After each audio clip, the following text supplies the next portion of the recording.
अखन अपने सब सुन रहा छी आरके म्यूजिक के प्रस्तुति।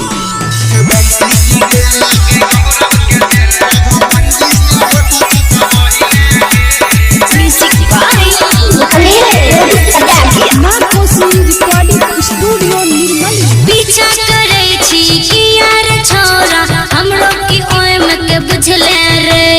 पीछा करे छी कि यार छोरा हमरो की ओम के बुझले रे।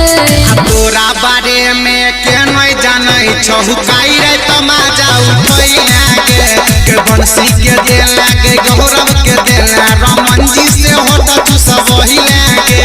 पीछा करे छी कि यार छोरा हमरो की ओम के बुझले रे। पीछा करे छी कि यार छोरा हमरो की ओम के बुझले रे। तोरा बारे में के नहीं जानै छहु आधी रात तमाजा उठै लागे आ सोनुआ के छोड़ला के मनवा के छोड़ला छोरा गोडवा से होत पटबै लागे। तोरा गोडवा से होत पटबै लागे हमरो की ओम के बुझले रे।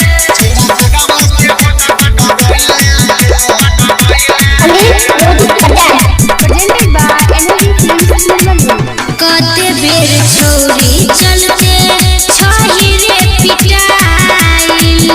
अपने तू कवन दूध में छही के धुआइल। कते बेर छोरी चलते छही रे पिटाइल। अपने तू कवन दूध से छही के धुआइल। सीमा में रहल कर रे छोरा ज्यादा तू बोल गइले रे। सीमा में रहल कर रे छोरा ज्यादा तू बोल गइले रे। आ तोरा बारे में के नहीं जानै छहु आधी रात माजा उठै लागे।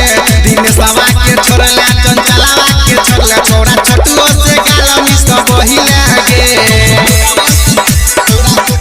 अखन अपने सब सुन रहा छी आरके म्यूजिक के प्रस्तुति।